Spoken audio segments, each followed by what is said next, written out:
Hey guys, it's Dr. Justin Marcagiani here. Today's video is going to be on low dopamine symptoms and what you can do about it. Again, dopamine is a neurotransmitter. It plays a big role in focus, in reward, in the brain.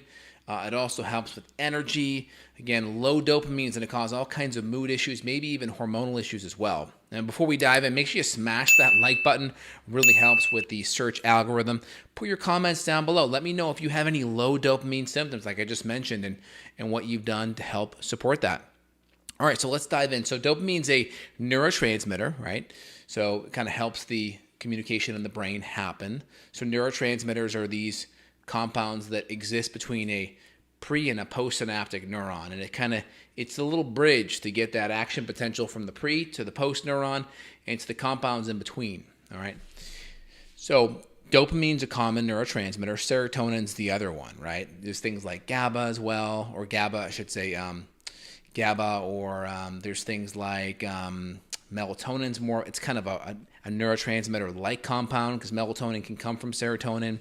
Adrenaline's also similar as well because adrenaline also comes from dopamine as well. So some of these compounds, they work together. GABA is much more of an inhibitory neurotransmitter.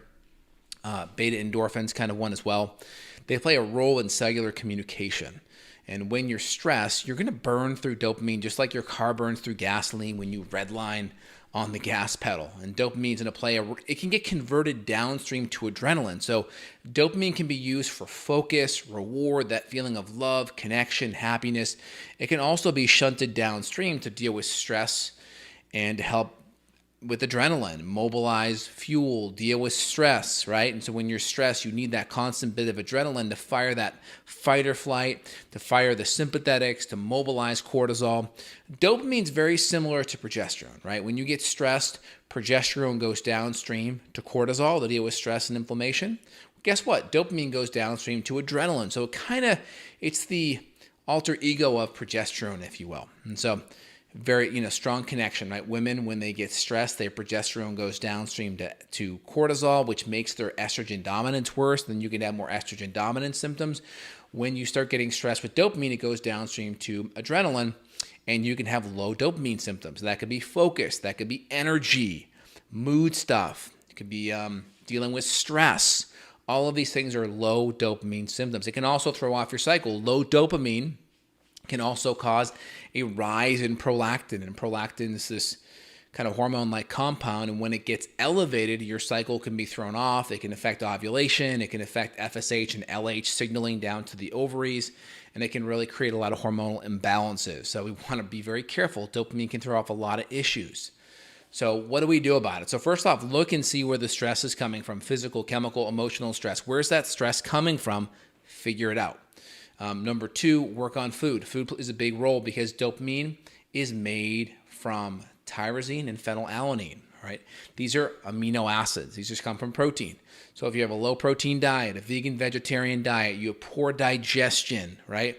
Not consuming high qualities of protein from good, healthy, organic, free-range, pasture-fed, organic animal products, all these can create, functional deficiencies. So it plays a big role. If you have an H. pylori infection, low stomach acid, a gut bug, something that's affecting protein digestion, amino acid utilization, and absorption, this can really throw off your dopamine. Just being excessively stressed. If you have a lot of physical, chemical, or emotional stressors that are not in check, emotional stress, it could be family issues, relationship issues, money issues, physical issues. It could be you're exercising too hard. You're in chronic pain or stress because you're doing too much CrossFit, or you have an injury that's not being addressed, or you have up and down blood sugar issues from too much refined carbohydrate or inflammatory gluten, or just not having enough good proteins and fats or nutrient-dense foods. All of these can play a role. So when you're with a good functional medicine practitioner, they're going to really do a lot of investigation to figure out what stressors are your stressors, what could be driving a lot of your stress. You got to look and see where those issues are coming from. Make sure food's good. Make sure you have a good, solid diet foundation. Now, diet may not be enough to fix it in the end because there's what's called the thermic effect of food. So about 30 to 50% of the energy that you get from protein actually goes into digesting and breaking down the protein. So imagine a transaction fee of 50%. It's a pretty expensive transaction fee, right? You spend $100, here's a $50 fee to pay for that $100 on your credit card. That's the transaction fee for protein in your body. So it's hard to make up for extra protein. So you can eat more protein. We can take HCl and digestive support to work on digesting that. It's great. We can work on cleaning out the gut and make sure there's no impediments to absorbing a lot of these things like H. pylori or blasto or other parasites or yeast or SIBO, to name a few. And we can use specific amino acids to help. We may use things like tyrosine or L-dopa. We may use extra precursors like B6, which are very important. Other B vitamins like B5 and B1 and 2 and 3, right? Thiamine, riboflavin, niacin, all very important B vitamins, all activated and methylated. Activated folate, activated methylated B12, very important to help dopamine work appropriately. And we got to fix the stress. I always tell patients, if we just support dopamine, but you're not fixing the underlying issues, it's like throwing gasoline on the fire. It's like snorting Adderall. You're going to feel better for a short period of time, but we're not fixing anything. So I always kind of draw a line like, okay, are we fixing anything on one side? Yes. Okay, good. Then I feel okay supporting on this side because we're making structural changes that are going to prevent us from burning the candle at both ends. So I always say, are we burning the candle at both ends? Yes or no, right? It's like giving someone a chiropractic adjustment and their posture is terrible all day and they're sedentary and they're not willing to do any exercise. Okay, it may be helpful, but it's not fixing root cause stuff. So we want to make sure we are providing good root cause support. So dopamine is really important. Precursors are going to be tyrosines are going to be a really good nutrient we can add in there. We could add in L-dopa, mucuna purines. These are going to be L-dopa. It's going to be better converted, but I only do that for patients that need more support. I start out with just the amino acids first.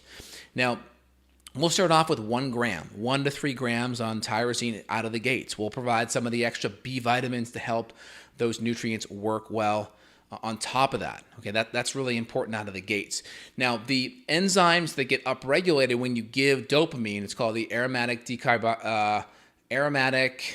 decarboxylase enzymes. These enzymes are going to also metabolize serotonin as well. So when you give lots of dopamine support, you can create some functional deficiencies long term if you are not giving a little bit of serotonin support. And so I always try to give a little bit, if I'm going to have someone on it long term, a little bit of serotonin just to make sure there's no functional deficiencies. It's like part of the levodopa, carbidopa, cinnamate drugs that they give for Parkinson's patients. They can create a lot of side effects primarily because of serotonin issues. So we always want to make sure we're supporting serotonin if it's a long-term thing. Short-term, not a big deal. So we'll provide dopamine support. Very, very important thing. Women also need to look at supporting progesterone because progesterone is a GABA chloride channel opener. So it can really help relax and kind of tone down the sympathetic nervous system. So you want to, if I'm looking at dopamine with women, I'm also wanting to look at the hormones and make sure estrogen dominance, and progesterone's looked at. Also get cortisol looked at because if dopamine's getting low, it's typically going downstream for adrenaline. And if adrenaline's being recruited, well, that means the adrenals and the cortisol and the adrenaline go together. So you always want to connect the dots here. We don't want to ever look at things in isolation. It's okay for the, for the purpose of this video, but long term for your own health, you want to connect the dots with your cortisol, good HPA access, rhythm throughout the day with good healthy cortisol rhythm.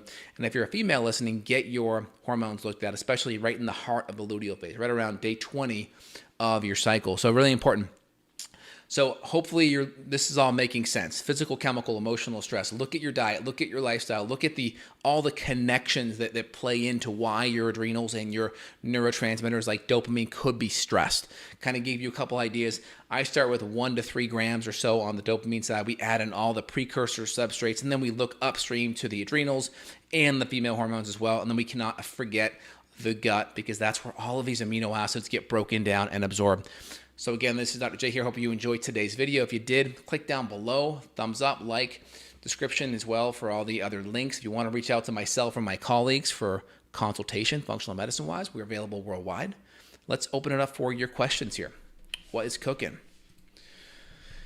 Wow, a ton of questions here already. Let's see what's up here on Facebook first. Dr. J. Ooh, I can't answer that question. That is going to get me banned. All right. Let me keep on rolling here. I heard a PhD nurse say that malnutrition in childhood can lead to hypertension in adulthood. Is that true? I mean, yeah, of course, it's definitely, anytime you are nutritionally deficient,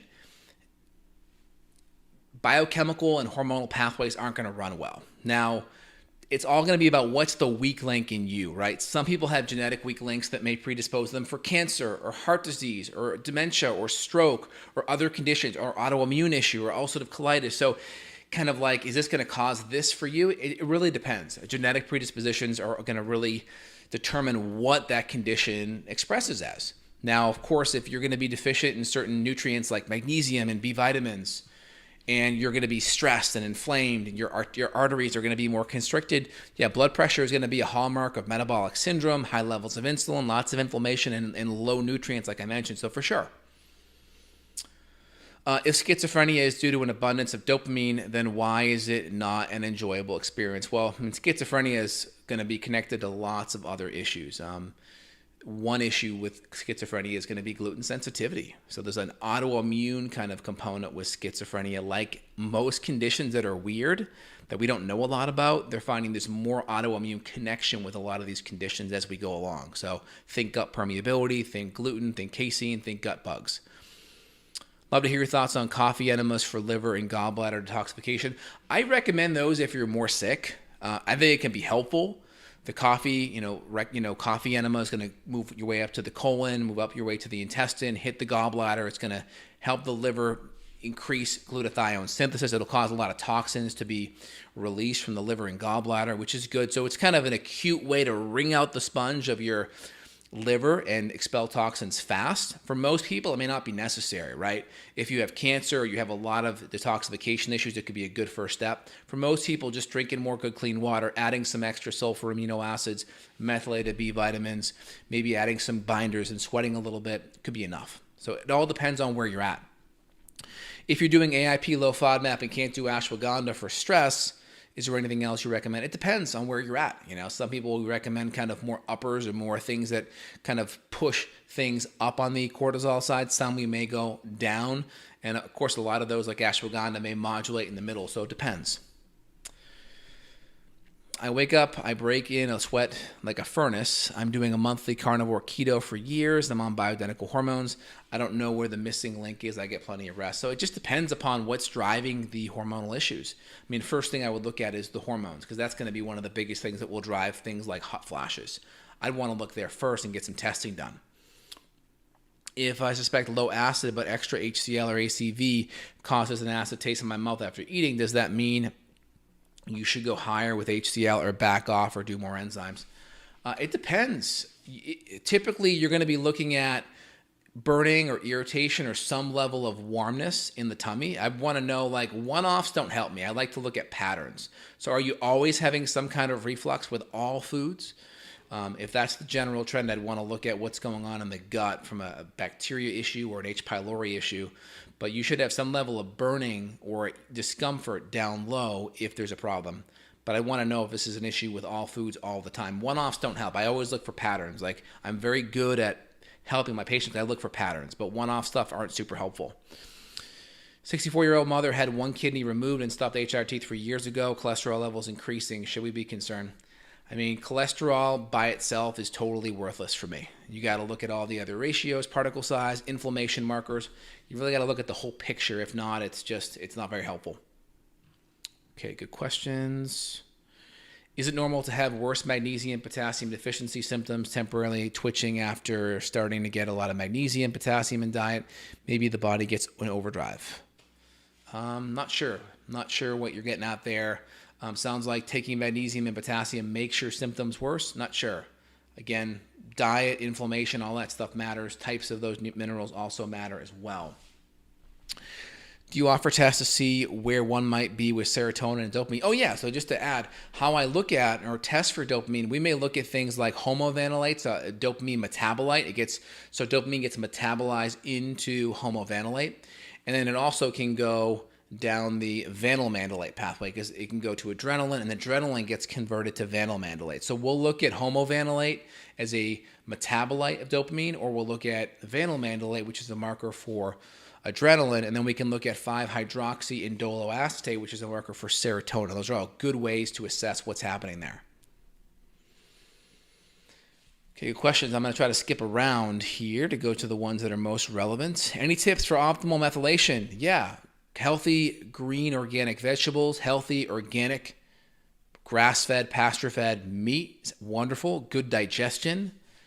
And then we can also add in some extra methylated precursor B vitamins if we need on top of that. And I typically test methylation via organic acid testing to look at methylmalonic acid, or we'll look at things like 4-aminoglutamate for B12, or for folate.